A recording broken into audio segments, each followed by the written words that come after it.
네, 두 번째 코너 부동산 인사이트 시간입니다. 부동산 전문 기자 장원석 기자와 함께하겠습니다. 안녕하세요. 안녕하십니까. 네.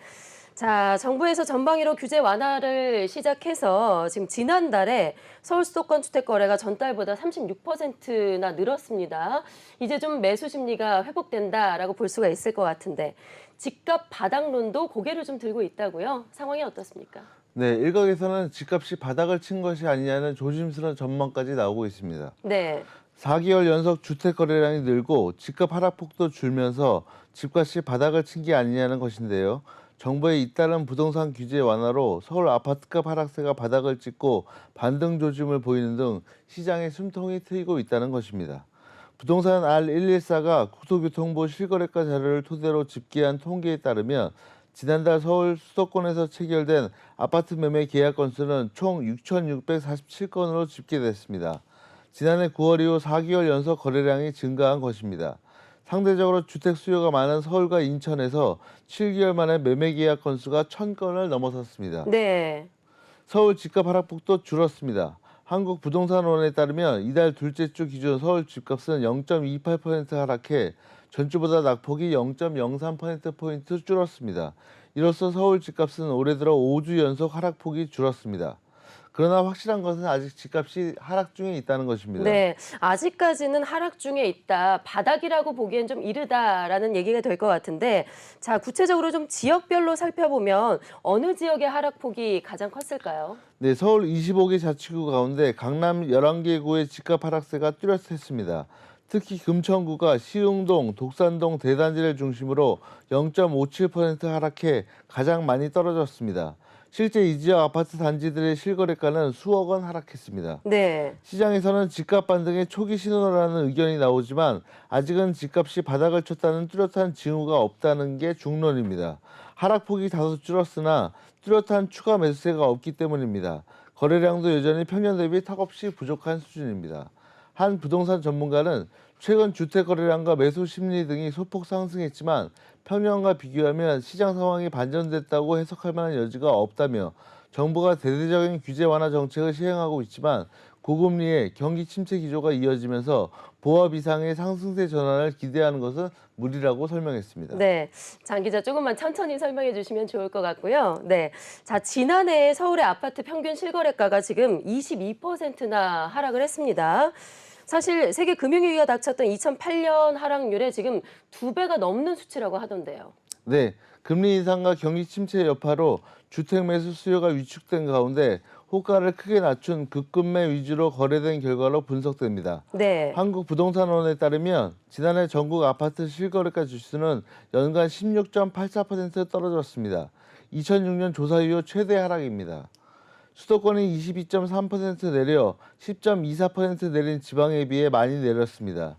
특히 서울의 하락률은 22.09%에 달했습니다. 세계 금융위기가 닥친 지난 2008년 마이너스 10.21% 낙폭의 2배 수준이었습니다. 예. 전국과 서울 수도권의 연간 아파트 실거래가 지수가 하락한 건 지난 2012년 이후 10년 만입니다. 서울을 권역별로 보면 노도강이 있는 동북권이 24.88%로 가장 많이 내렸습니다. 그 뒤로 강남 4구가 속한 동남권, 서북권, 서남권, 도심권 순으로 낙폭이 컸습니다. 한국부동산원 관계자는 금리 인상과 집값 추가 하락 전망 등이 실거래가를 끌어낸 것으로 보인다고 분석했습니다. 네. 자, 가격이 이렇게 많이 떨어지다 보니까 거래량이 준 거는 뭐 당연하겠죠. 네. 지난해 전국의 부동산 거래량이 역대 최저치를 기록을 했고요. 이 중에서도 이제 아파트 거래량이 1년 새 가장 많이 줄어든 것으로 나타났다고요. 예, 부동산 플래닛이 국토교통부 실거래가 자료를 분석한 결과 지난해 전국 부동산 거래량은 108만 1,765건으로 2021년 178만 8,267건 대비 39.5% 감소했습니다.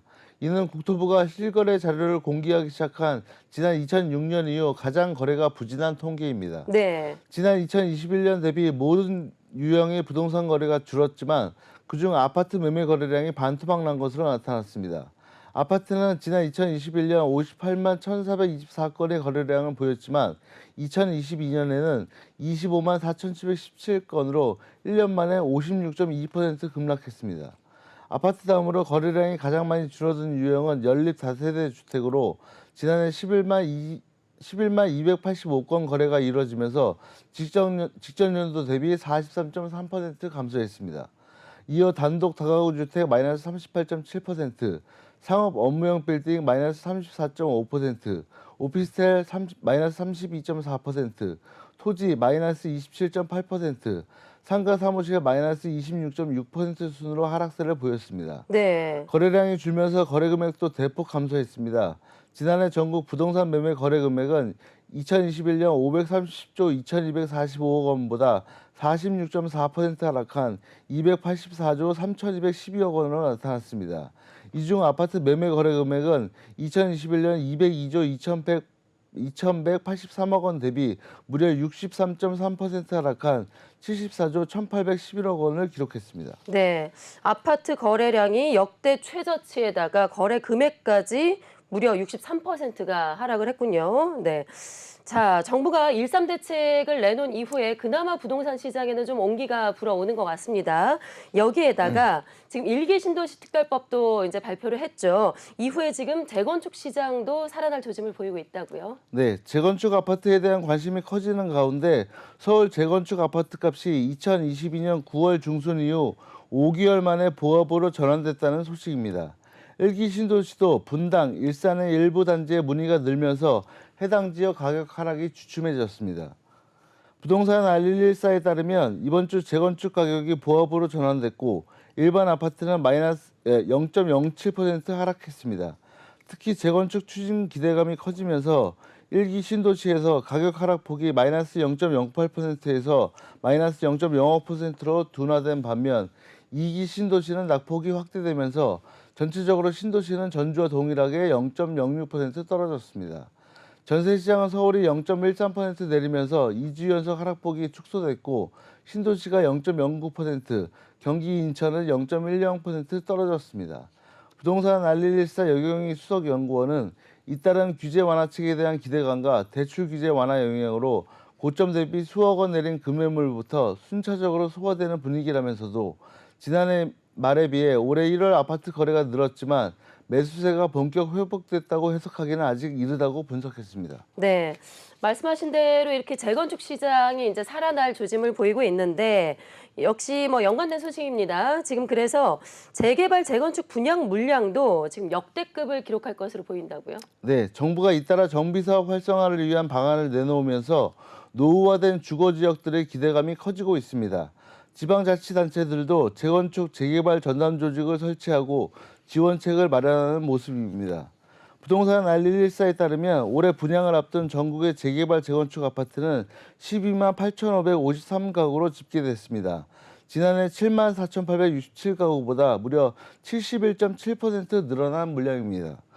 이는 올해 전체 분양 계획 물량 27만 390가구의 절반인 47.5%에 해당합니다. 지난 2000년 관련 통계 집계 이후 최다치라는 소식입니다. 네. 이는 정부가 각종 재개발 재건축 규제를 해제했기 때문입니다. 전매 제한 기간 축소, 실거주 의무 해제, 중도금 대출 가능 상한선 폐지 등 전방위적인 부동산 규제 완화에 힘입어 대규모 분양이 나서면서 정비사업 물량이 증가한 것으로 풀이됩니다. 지역별로는 수도권이 7만 5,114가구로 전체 물량의 과반인 56%를 차지했습니다. 전체적으로는 경기가 4만 1,332가구로 가장 많고 서울 2만 9,480가구, 인천 4,302가구 순이었습니다. 여경희 부동산 알릴일사 수석연구원은 재건축 재개발 아파트는 이미 인프라가 갖춰진 도심에 들어서기 때문에 청약 수요자들이 관심을 가질 것이라면서 다만 고금리로 대출이자 부담이 커져 분양가 수준이 청약 흥망의 주요 변수로 작용할 전망이라고 말했습니다. 네. 자, 그리고요. 우리 수익형 부동산 소식도 좀 알아보죠. 자, 한때 오피스텔 하면은 아파트의 대체제로서 뭐 상당히 각광받고 인기가 있었는데 지금 오피스텔의 인기가 뚝 떨어졌다라는 얘기가 들리고 있습니다. 최근에는 뭐 마이너스 프리미엄이 붙을 정도로 인기가 상당히 식었다고요. 네, 그야말로 상전벽해입니다. 최근 부동산 시장 침체로 서울 오피스텔 매매 가격 지수가 역대 최대 하락폭을 기록하며 5개월 연속 꼬꾸라졌습니다. 꿋꿋이 버티던 도심권 대형 오피스텔마저 대체제인 아파트 규제 완화 여파로 고전하고 있다는 소식입니다. 엎친 데 덮친 격으로 전세 시장이 경색돼 마이너스 프리미엄이 붙은 분양권까지 나오는 만큼 오피스텔 시장의 부진은 당분간 이어질 것으로 보입니다. 네. 한국부동산원에 따르면 1월 서울 오피스텔 매매 가격 지수는 102.08로 전달 대비 0.26% 내렸습니다. 해당 통계를 낸 이후 5년 만에 최대 하락폭입니다. 이로써 서울 오피스텔 매매 가격 지수는 지난해 9월 마이너스 0.08%를 기록한 이후부터 올해 1월까지 5개월 연속 낙폭을 키우며 떨어지고 있습니다. 서울 오피스텔은 고금리에 따른 부동산 시장 침체에도 지난해 하반기까지 꿋꿋이 버텨왔습니다. 그러나 계속되는 금리 인상과 전반적인 부동산 시장의 경색으로 서울 오피스텔 시장마저 위축됐습니다. 특히나 1.3 대책으로 정부가 강남, 서초, 송파, 용산구를 제외한 서울 전 지역을 규제 지역에서 해제하면서 오피스텔 시장이 큰 타격을 받은 것으로 보입니다. 아파트에 대한 각종 대출, 세금, 청약 규제가 완화되면서 대체제인 오피스텔의 매력도가 크게 떨어진 것입니다. 실제로 1월 서울 오피스텔 매매 거래량은 434건으로 전월 939건 대비 54% 감소한 반면 서울 아파트 매매 거래량은 837건에서 1246건으로 49% 증가했습니다. 이로써 서울 오피스텔 시장 부진은 당분간 이어질 것으로 보입니다. 전문가들은 오피스텔은 주로 임차 수익을 위한 투자 수단으로 쓰이는 사례가 많은데 전세 시장까지 경색돼 세입자를 구하기 힘든 집주인들이 싼 가격에 오피스텔을 내놓고 있다고 분위기를 전했습니다. 네. 자, 오피스텔 시장의 상황까지 알아봤고요. 최근에 대규모 전세 사기 사건이 발생을 했었죠. 그리고 이제 부동산 침체로 인해서 역전세까지 심화가 되고 있는 그런 상황인데 이러면서 사실 보증금을 돌려받기 위한 마지막 수단으로 지금 경매 법정을 찾는 세입자가 상당히 늘고 있다고요? 네, 그렇습니다. 경매정보업체 지지옥션에 따르면 올해 1월 수도권에서 경매를 신청해 법원에서 경매가 열린 건수는 87건으로 전년 동월 대비 61.1% 늘었습니다. 지난해 수도권에서 세입자가 직접 신청해 열린 경매는 978건으로 1000건에 육박합니다. 2018년에는 375건에 그쳤지만 꾸준히 늘어 지난 2021년 824건까지 늘었고 지난해 1000건에 다다른 것입니다. 집주인이 세입자에게 보증금을 돌려주지 않으면 세입자들이 살던 집에 대해 강제 경매를 신청해 낙찰자에게서 보증금을 돌려받을 수 있기 때문입니다. 그러나 낙찰자가 나타나면 그나마 다행이지만 그렇지 않은 경우가 더 많았습니다. 경매 시장에서 선순위 세입자가 있는 주택은 가격이 낮더라도 낙찰받은 뒤 보증금을 세입자에게 돌려줘야 합니다. 여기에 전세 사기가 불거진 뒤 빌라 매매가 하락세도 가팔라져 인기가 없어 유찰되는 경우가 적지 않았습니다. 예를 들어 서울 금천구 독산동의 한 빌라는 2020년 11월 선순위 세입자가 강제 경매를 신청했지만 현재까지 17회나 유찰돼 주인을 찾지 못했고 경매 가격은 최초 감정가 2억 100만 원에서 97% 하락한 565만 원까지 떨어졌습니다. 이 집에 사는 세입자가 낸 보증금은 2억 4,500만 원으로 감정가보다 보증금이 높은 깡통 전세 물건이다 보니 주인이 나오지 않고 있는 것입니다. 네. 이 때문에 세입자가 본인이 머물던 집을 경매로 낙찰받은 경우도 늘고 있습니다. 지지옥션에 따르면 지난해 서울에서 세입자가 집주인에게서 보증금을 돌려받지 못해 경매로 나온 집을 낙찰받은 건수는 105건으로 2021년 66건보다 59.1% 늘었습니다. 네, 60% 가까이 늘었군요. 네. 자, 그리고 마지막으로요. 내 집 마련의 필수로 여겨지던 청약통장. 누구나 하나쯤은 다 가지고 있었는데 이것도 글쎄요. 부동산 시장의 침체가 이어져서일까요? 요즘에 인기가 상당히 시들하다고요. 네, 서민들의 내 집 마련 필수 요소로 여겨지던 청약통장 예치금이 조만간 100조 원대 아래로 내려갈 전망입니다. 부동산 시장의 침체기를 맞아 준공된 아파트의 가격은 떨어지는 반면 원자재값 상승 여파로 신축 아파트의 분양가는 치솟자 청약통장을 버리고 예치금을 다른 곳에 투자하는 사람들이 늘고 있기 때문입니다. 국회 기획재정위원회 양경숙 의원이 국토교통부로부터 받은 자료를 분석한 결과 지난달 청약통장 가입자 수는 지난해 6월 2,860만 명에 비해 86만 명 줄어든 2,774만 명으로 집계됐습니다. 지난해 1월 25만 명을 기록한 청약통장 해지자는 하반기부터 매월 증가해 지난해 11월에는 한 달 사이 51만 9천 명이 청약통장을 깼습니다. 예치금도 가파른 감소세를 보였습니다.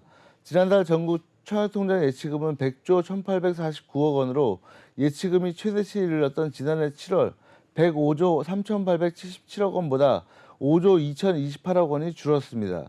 전체 예치금 규모는 올해 상반기 내에 100조 원 밑으로 떨어질 것으로 보입니다.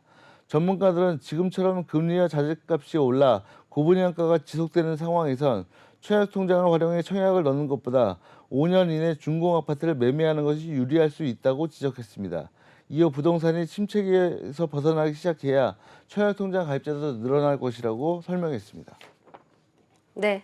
자, 이렇게 부동산 소식들 짚어봤습니다. 부동산 인사이트 장원석 기자와 함께했습니다. 고맙습니다. 감사합니다.